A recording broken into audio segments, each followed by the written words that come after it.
आज की ताज़ा खबर में एक और बेहद अहम खबर यूपी से है। उत्तर प्रदेश में बुलडोजर की कार्रवाई के मामले पर सुप्रीम कोर्ट आज समाअत करने वाला है। गुज़िश्ता दिनों उत्तर प्रदेश हुकूमत इस मामले में हलफनामा दाखिल कर चुकी है। उसने हलफनामे में जमीयतुल उलमा हिंद की अर्जी की मुखालफत की है।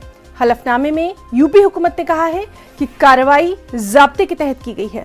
उसने जमीयतुल उलमा हिंद की जानिब से लगाए गए इल्जामात को बेबुनियाद करार देते हुए अर्जी को खारिज करने का मुतालबा किया है। यूपी हुकूमत के मुताबिक इस मामले में किसी फरीक ने अदालत से रुजू नहीं किया है। दिल्ली से हमारे साथ मौजूद हैं हमारे साथी सुशील पांडे। सुशील, आज का दिन काफी अहम रहने वाला है। बुलडोजर कार्रवाई का जो ये मामला है, सुप्रीम कोर्ट में आज इसमें समाअत होने वाली है। आपसे तफसीलात चाहेंगे। जी बिल्कुल हिना, साफ तौर से आज उत्तर प्रदेश के मायने में काफी अहम ये खबर मानी जाएगी, क्योंकि साफ तौर से सुप्रीम कोर्ट लगभग 11:30 या 12 बजे के आसपास इस पूरे मामले पर सुनवाई करेगी। जस्टिस सीटी रवि कुमार की बेंच इस पूरे मामले की सुनवाई करेगी। हालांकि जमीयत की तरफ से जो अर्जी दाखिल की गई है, जिसमें ये कहा गया था कि जो फिलहाल कार्रवाई उत्तर प्रदेश सरकार के द्वारा की जा रही है, वो फिलहाल हिना एक विशेष समुदाय को टारगेट पर कहीं ना कहीं सोचकर ही किया जा रहा है। लेकिन उत्तर प्रदेश सरकार की तरफ से सुप्रीम कोर्ट में हलफनामा जो दाखिल किया गया है, उस हलफनामे के मुताबिक उत्तर प्रदेश सरकार ने सुप्रीम कोर्ट को ये जानकारी दी है कि जो भी कार्रवाई फिलहाल उत्तर प्रदेश सरकार के द्वारा बुलडोजर से की जा रही है, वो कानून के सम्मत में होकर की जा रही है। और बिल्डिंग एंड कंस्ट्रक्शन एक्ट 1951 का हवाला देते हुए यूपी सरकार की तरफ से कहा गया है कि जिन तमाम मकान मालिकों के घरों पर बुलडोजर की कार्रवाई की गई है, उस तमाम मकान मालिकों को स्थानीय प्रशासन के द्वारा समय समय पर नोटिस जारी किया गया, लेकिन उस नोटिस का जवाब न देने पर यह कार्रवाई की गई। वहीं उत्तर प्रदेश सरकार की तरफ से हिना ये भी कहा गया कि जिन दंगाइयों ने राजकीय संपत्ति का नुकसान पहुंचाया है, उन तमाम दंगाइयों के खिलाफ आईपीसी और सीआरपीसी के प्रोविजन के तहत कार्रवाई की गई है।